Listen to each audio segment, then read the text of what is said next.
Hi friends, ரொம்ப நாளைக்கு அப்புறம் இன்னைக்கு பாருங்கள் வெயில் ஆரம்பிச்சிருச்சா. வெயில் காலம் ஆரம்பித்த உடனே பழைய சாதம் ஆரம்பிச்சிட்டோம். நாங்களும் பழைய சாதம் சாப்பிட போகிறோம். பாருங்கள், இன்னைக்கு கல் உப்பு போட்டால் டேஸ்ட்டாக இருக்கும்.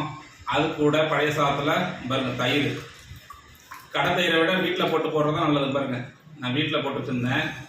தயிர் ஃபுல்லாக போட்டாச்சா பாருங்கள், தயிர் ஃபுல்லாக போட்டு அது கூட மாங்காய் பார்த்தீங்களா, வெயிலுக்கு செம்மையாக இருக்கும். மாங்காய் அப்படியே அதோட பச்சை மிளகாவும் 2 போட்டுக்கிட்டேன். பாருங்கள், முக்கியமான பொருள் பாருங்கள், இதுதான் பழைய சாதத்துக்கு முக்கியமான பொருள். அப்படியே போட்டாச்சு.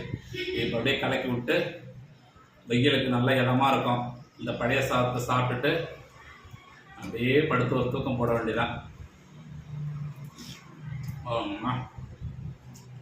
நீங்கள் என்ன சாப்பிட்றீங்க வெயில்ன்றதை கமெண்ட்டில் சொல்லுங்கள். சூப்பராக இருக்கு.